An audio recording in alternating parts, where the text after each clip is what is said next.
ఈ కిరాయి ఇంట్లో ఉన్నామనుకోండి, అది ఒక ఫ్లోర్లో కిరాయికి ఉన్నారు, కిరాయి ఇంట్లో ఉన్నారనుకోండి, అక్కడ మీరు చేసుకునే హోమాలు, వ్రతాలు ఇవన్నీ కూడా మీకు మంచి ఫలితాలని ఇస్తాయి.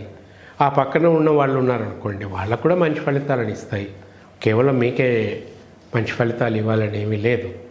అలాగే అంటే ఇప్పుడు ఒక వాస్తు దోషం ఉందనుకోండి, ఆ ఇంట్లో కిరాయికి ఉంటే ఆ కిరాయికి ఉన్న వాళ్ళకి కూడా వాస్తు దోషం వర్తిస్తుంది. వాస్తు బాగుందనుకోండి, ఆ ఇంట్లో వెళ్ళి మీరు కిరాయికి ఉన్నారు, మీకు మంచి ఫలితాలు ఇస్తాయి, ఓనర్స్ కూడా మంచి ఫలితాలు ఇస్తాయి. అలాగే అక్కడ చేసే డీడ్స్ మంచి చెడు ఏవైనా ఉంటాయి కదా, వాటి ఫలితాలు అంటే పూజలు, వ్రతాలు ఇటువంటి వాటివి, దానికి మంచి ఫలితాలు ఉన్నప్పుడు మీకుంటాయి, ఓనర్స్కి కూడా ఉంటాయండి. కేవలం మీ వరకే ఉండాలని ఏం లేదు, ఓనర్కి ఆ మంచి ఫలితం పోకూడదని ఏం లేదు.